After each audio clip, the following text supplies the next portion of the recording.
नमस्कार दोस्तों, स्वागत है आपका एडवेंट क्लासेस यूट्यूब चैनल पर। दोस्तों, आज हम डिस्कस करेंगे सामान्य ज्ञान के 20 महत्वपूर्ण प्रश्न जो आपकी आने वाली परीक्षाओं के लिए काफ़ी महत्वपूर्ण होंगे। तो चलिए शुरू करते हैं।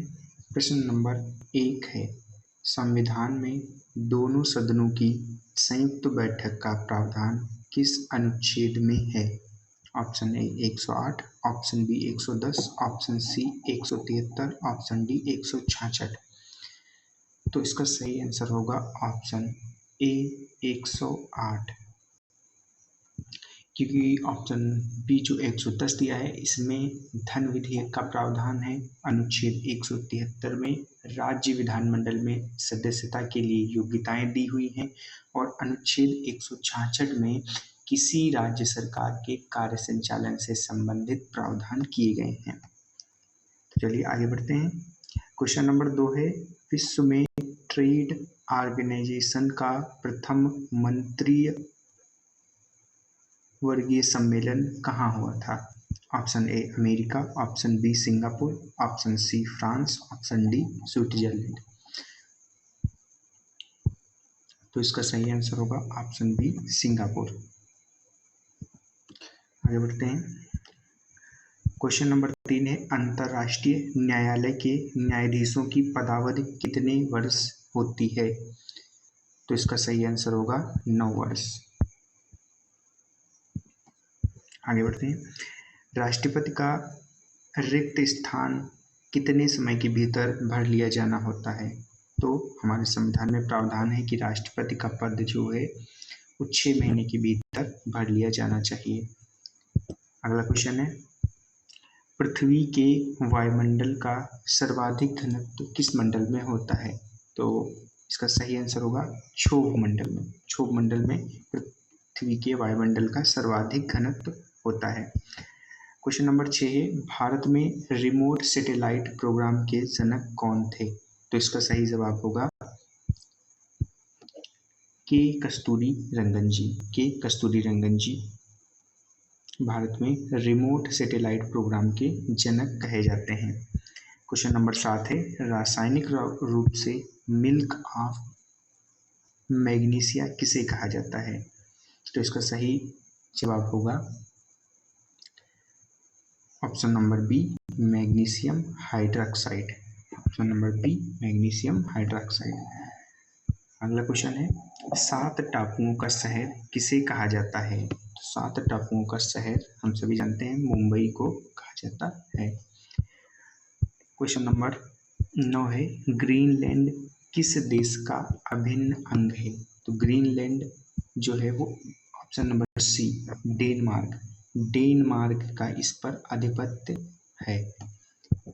क्वेश्चन नंबर 10 है, टेलर घाटी किस देश में है? तो टेलर घाटी इसका सही जवाब होगा ऑस्ट्रेलिया। टेलर घाटी ऑस्ट्रेलिया में अवस्थित है। अगला क्वेश्चन है, भारत में पहला कृषि विज्ञान केंद्र कहाँ पर स्थापित हुआ था?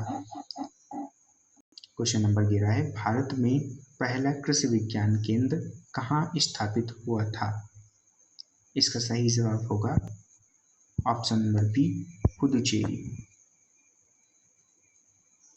भारत का पहला कृषि विज्ञान केंद्र पुदुचेरी में 1974 में स्थापित हुआ था।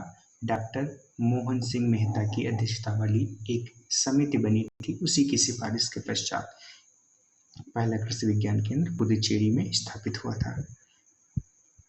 क्वेश्चन नंबर 12 है, भारत में 14 बैंकों का राष्ट्रीयकरण किस पंचवर्षीय योजना के दौरान हुआ था? तो इसका सही जवाब होगा चतुर्थ पंचवर्षीय यानी ऑप्शन ए चतुर्थ पंचवर्षीय योजना के दौरान 19 जुलाई 1969 को 50 करोड़ रुपए से अधिक जमा राशि वाले बैंकों का राष्ट्रीयकरण किया गया था। अगला क्वेश्चन है, सर्वाधिक अम्लीय वर्षा किस देश में होती है? तो इसका सही जवाब होगा option number C Norway. Norway में सर्वाधिक अम्लीय वर्षा होती है। चलिए अगला क्वेश्चन देखते हैं, किसी भी विधि के लिए सर्वोच्च न्यायालय से परामर्श मांगने का अधिकार किसके पास है? तो हम सभी जानते हैं हमारे राष्ट्रपति के पास ये अधिकार है। अगला क्वेश्चन देखते हैं। अगला क्वेश्चन है यूरिया का रासायनिक नाम क्या है? तो यूरिया का रासायनिक नाम क्या है? इसका सही जवाब क्या होगा? कार्बामाइड। कार्बामाइड यूरिया का रासायनिक नाम है। क्वेश्चन नंबर 16 है Indira Gandhi centre for atomic research किस राज्य में है? Indira Gandhi centre for atomic research किस राज्य में है?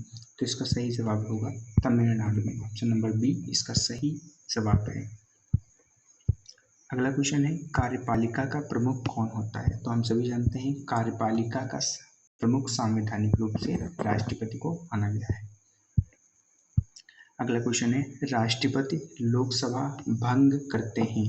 ऑप्शन ए प्रधानमंत्री की सलाह पर अनुच्छेद 81 के तहत, बी उपराष्ट्रपति की सलाह पर अनुच्छेद 81 के तहत, प्रधानमंत्री की सलाह पर अनुच्छेद 85 के तहत, उपराष्ट्रपति की सलाह पर अनुच्छेद 85 के तहत। तो हम सभी जानते हैं कि प्रधानमंत्री की सलाह पर अनुच्छेद 85 के तहत राष्ट्रपति लोकसभा को भंग करते हैं। अगला क्वेश्चन है भारत में सबसे पहले विद्युतीकरण किस शहर में हुआ था? तो भारत में सबसे पहले विद्युतीकरण जो हुआ था वो हमारे कोलकाता शहर में हुआ था। कब हुआ था? 1879 में। अगला क्वेश्चन है बौद्ध धर्म कब बट गया था? यानी बौद्ध धर्म का विभाजन कब हुआ था? तो हम सभी जानते हैं चतुर्थ बौद्ध संगीति। चतुर्थ बौद्ध संगीति के बाद बौद्ध धर्म दो हिस्सों में बट गया था। चतुर्थ बौद्ध संगीति कहाँ हुई थी? कुंडलवन कश्मीर में हुई थी। कुषाण शासक था। तो इसका सही जवाब होगा चतुर्थ बौद्ध संगीति, यानी ऑप्शन नंबर सी। दोस्तों वीडियो अगर पसंद आया तो चैनल को सब्सक्राइब कीजिए और वीडियो को लाइक कीजिए, अपने दोस्तों में शेयर कीजिए। और ये 20 क्वेश्चन की जो 2020 सीरीज है ये जारी रहेगी। और सामान्य ज्ञान और करंट अफेयर कल से मैं कोशिश करूँगा इसमें 1-2 क्वेश्चन करंट अफेयर के भी शामिल किए जाएँ, जो कि आपकी आने वाली सभी परीक्षाओं के लिए काफ़ी महत्वपूर्ण होंगे। Thank you.